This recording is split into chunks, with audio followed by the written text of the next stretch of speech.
60세에 처음으로 거짓말을 했습니다.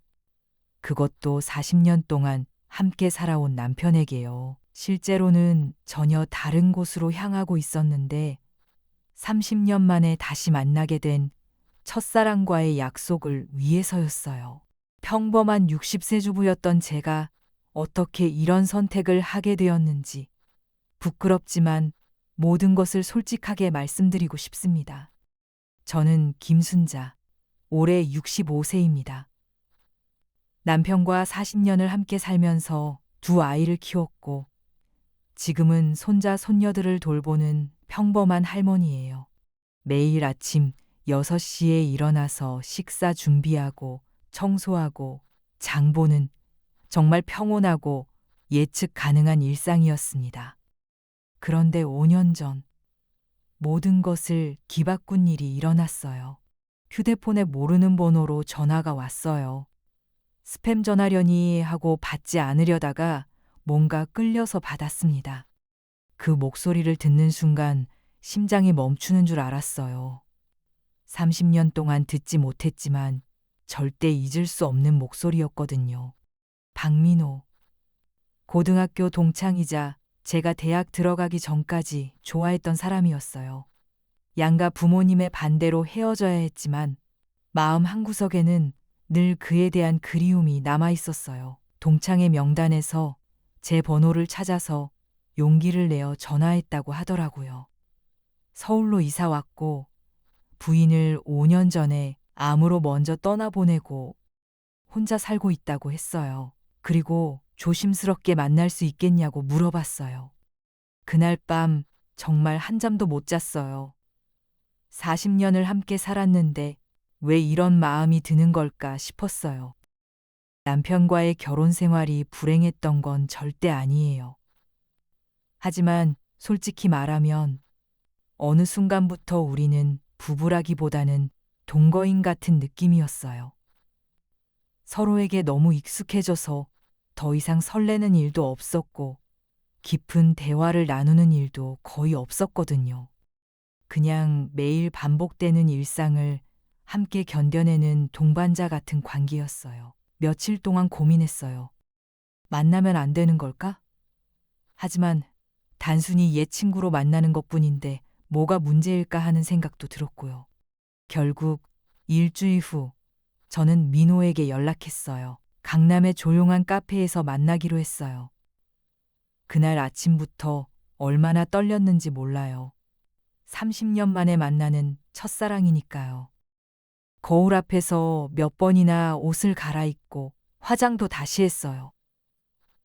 그리고 남편한테 평생 처음으로 거짓말을 했습니다. 동창회 모임이 있다고요?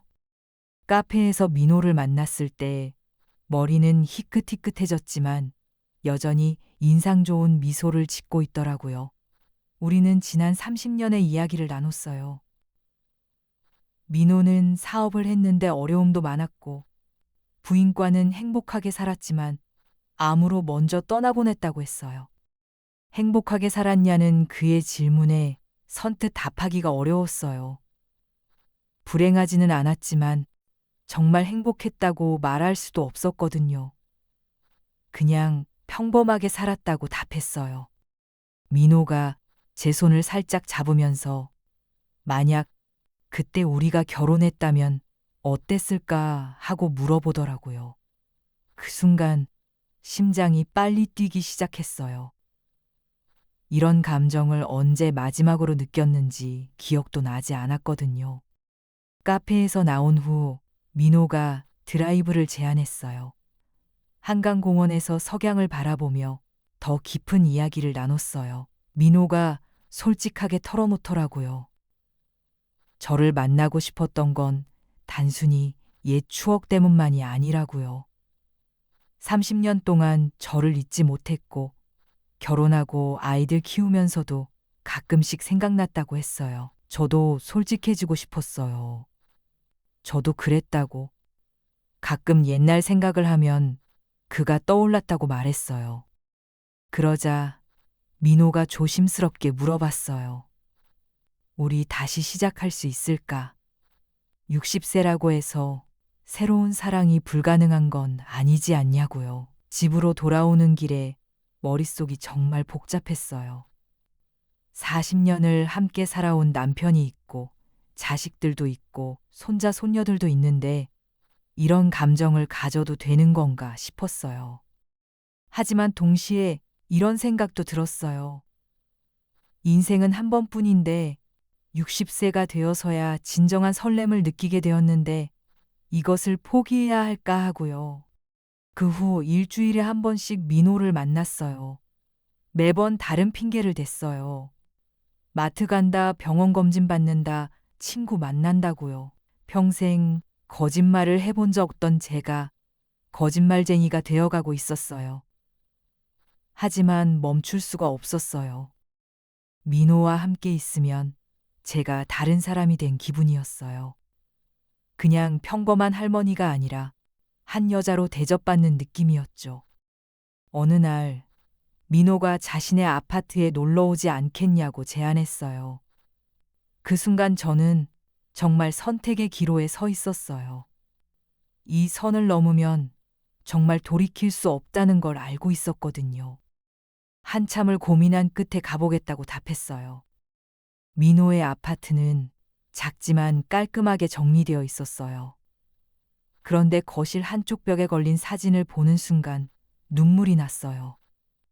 바로 고등학교 때 우리가 함께 찍은 사진이었거든요. 30년이 넘었는데도 그 사진을 간직하고 있었다니. 저와 함께 찍은 유일한 사진이라며 평생 간직하고 싶었다고 하더라고요. 그 순간 40년 동안 쌓아온 모든 것들이 흔들리는 느낌이었어요. 민호가 저를 조심스럽게 안아주었어요. 우리 늦었지만 진짜 행복할 수 있을까 하고 물어보더라고요. 그의 품에서 60년을 살아오면서 처음 느끼는 감정을 경험했어요. 아, 이것이 진정한 사랑의 감정이구나 싶었어요. 하지만 집으로 돌아오니 현실이 기다리고 있었어요. 남편에게 어떻게 말해야 할까? 자식들은 어떻게 받아들일까? 주변 사람들의 시선은 어떨까 하는 생각들이요. 며칠 동안 잠도 제대로 오지 않았어요. 남편이 걱정스러운 표정으로 어디 아프냐고 물어봤지만 그냥 잠이 잘 안 온다고만 답했어요. 하지만 남편도 뭔가 눈치챈 것 같았어요. 40년을 함께 산 사이인데 모를 리가 없었겠죠. 결국 일주일 후 저는 결심했어요. 더 이상 거짓말을 할 수는 없었거든요. 그것도 40년을 함께 살아온 남편에게 말이에요. 모든 것을 털어놓았어요. 민호를 만났다는 것, 계속 만나고 있다는 것, 옛 감정이 되살아났다는 것, 그리고 더 이상 지금의 결혼 생활을 예전처럼 유지하기 어려울 것 같다는 것까지요. 남편의 반응은 정말 예상과 달랐어요. 화를 내거나 소리를 지를 줄 알았는데 오히려 조용히 앉아서 한참 동안 생각에 잠기더라고요. 미안하다고 했더니 미안할 것 없다고 하면서 자신도 느꼈다고 하더라고요. 우리가 언제부터인가 부부보다는 가족 같아졌다는 걸요. 서로를 사랑한다기보다는 그냥 익숙해서 함께 지내는 것 같았다고요. 40년을 함께 살았으니까 이제 각자의 행복을 찾아봐도 되지 않겠냐고 하면서 자신도 가끔 다른 인생을 살았다면 어땠을까 생각해봤다고 털어놓더라고요. 그렇게 우리는 조용히 협의 이혼을 했어요. 자식들에게는 서로 다른 길을 걷고 싶어졌다고 말했어요. 처음에는 깜짝 놀라며 반대했지만 결국 우리의 선택을 존중해 주었어요. 6개월 후 저는 민호와 재혼했습니다. 화려한 결혼식 대신 가족들과 몇몇 친구들만 모인 작은 모임이었어요. 60세 신부가 된 기분은 정말 꿈만 같았어요. 지금 저는 민호와 함께 작은 카페를 운영하고 있어요. 매일 아침 함께 일어나서 커피를 내리고 손님들과 이야기를 나누며 하루를 보내요. 65세에 처음 해보는 일이지만 정말 즐거워요. 손님들이 저희 부부 금슬이 좋다고 하시면 민호와 저는 웃으며 손을 잡아요. 60세가 넘어서 이런 설렘을 느낄 수 있다니 정말 꿈도 못 꿨어요. 전 남편도 새로운 삶을 찾았어요. 등산 동호회에서 만난 좋은 분과 교제하고 계시고 저희와도 좋은 친구로 지내고 있어요. 가끔 사람들이 물어봐요. 60세에 그런 선택을 해서 후회되지 않냐고요. 저는 확신을 가지고 답해요. 나이가 들었다고 해서 사랑할 권리를 포기해야 할 이유는 없다고요. 쉬운 선택은 절대 아니었지만 남은 인생을 진정으로 행복하게 살 수 있게 되었어요. 나이는 정말 숫자일 뿐이에요. 중요한 건 우리가 어떤 마음으로 남은 인생을 살아가느냐 하는 거예요. 혹시 이미 늦었다고 생각하시는 분 계세요? 전혀 늦지 않았어요. 인생은 언제든 새로운 장을 시작할 수 있어요. 자신의 행복을 찾는 것이 이기적인 일이 아니라는 걸 꼭 기억하세요. 오늘도 민호와 함께 카페 문을 열면서 생각해요. 60세에 시작한 이 사랑이 얼마나 소중한지를요. 때로는 늦은 사랑이 더 깊고 진실할 수도 있다는 걸 배웠어요. 여러분도 용기를 내세요. 60세에 찾은 진짜 사랑, 늦었다고 포기할 필요 없어요.